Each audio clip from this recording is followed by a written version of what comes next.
So when we schedule the phone interview, we're really only determining if we're willing to spend an hour with them at the next step, which is our in-person interview.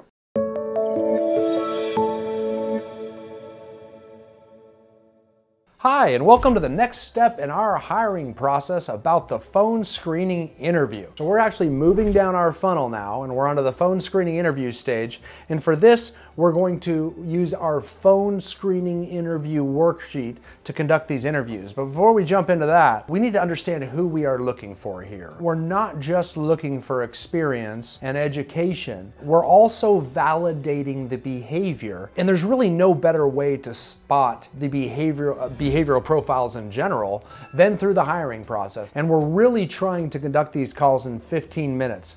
20 minutes is the maximum, but I want these to be 15 minutes because we're not all the way down at the bottom of the hiring funnel. So we're still filtering here, right? So we're really only determining if we're willing to spend an hour with them at the next step, which is our in-person interview. So when we schedule the phone interview, I like to see them all in a row so they see the same person. Again, at least in clusters, right? So maybe groups of 5 so we don't get too exhausted. So I would schedule them 30 minutes apart. So if you've got 15 minutes, then a 30-minute break. So let's say you schedule them at 1 o'clock in the afternoon. That's going to be 15 minutes. And then I would schedule your next one for 1:45. What we're gonna do is, as they are talking, you're gonna start looking for different behaviors. And you're gonna see when you're interviewing for an SC behavior in the admin position, you're gonna see a lot of S, Cs, and Is come up.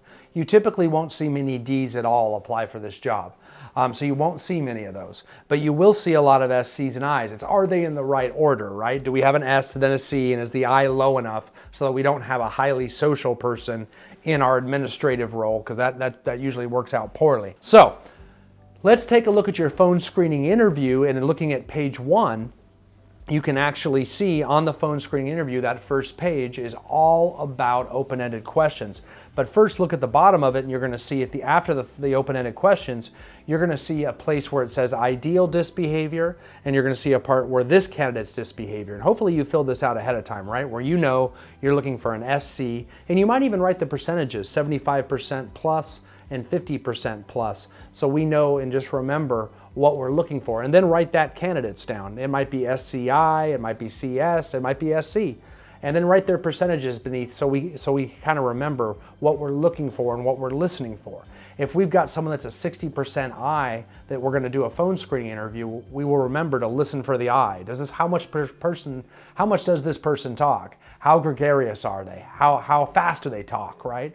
So we remember to look for that I as we ask them these 5 open-ended questions. And those 5 open-ended questions are, quite frankly, they're listed right there in your materials in front of you. It's asking about work experience, education training, their interests, and then we're going to ask them about their goals, and we're going to ask them about their habits. Now, we do want to genuinely know about that information, but we're also letting them talk so we can listen for that behavior as well through. That's the real goal of this first page. Then you're going to see, as we move on in the worksheet to pages 2 and 3, about 30 to 40 specific questions that we have for you. Now, again, we tend to be over-inclusive. There's no way in 15 minutes you're going to run through 34 questions after doing the initial open-ended questions. But those are designed for you to pick from, right? It's over-inclusive. We really want you to ask about 8 or 10 of those questions based on what you need, based on the questions you like, or based on what you still need to know, having asked all of the questions in the open-ended question section, right? So you might, as you're listening, you're scanning through and well, I'd like to know about that. And as they're answering, you're looking for your next question you'd like to know about. So you can kind of pick from those. And then we're really going to be done. Now there is a section 3 for additional questions that most of you won't use.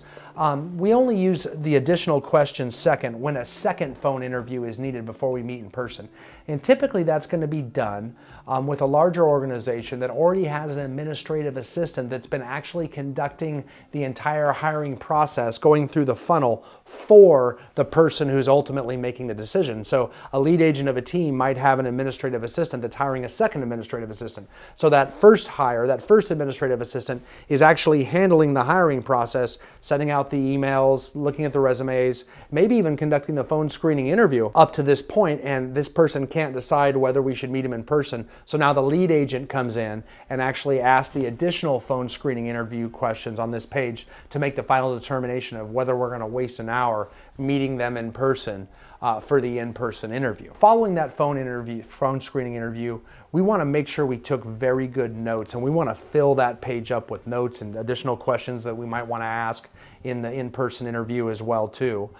Very important we do that. The reason we take these notes is all along this process, we're actually building a file for our candidates, right? And we've got a lot to put in that file. If they've made it to the phone screening interview and we decide to pass them through to our in-person interviews, we're typically gonna have a much smaller group of people now, right? Usually you're gonna see between 3 and 8. We've already got their resume, we've got their initial writing sample in the email, we've got their DISC assessment report, and now we've got this phone screening interview worksheet in their file as well too. And we're gonna add more to it, right? Because if you look down the funnel, we still got an in-person interview form to fill out and include in their file. And then we're gonna have a references check form to fill out and include in their file as well too, and so on and so on. So we're going to start growing this very detailed file on this person, which is going to come in very handy later on when they start working for us down the road. Thanks again for your time.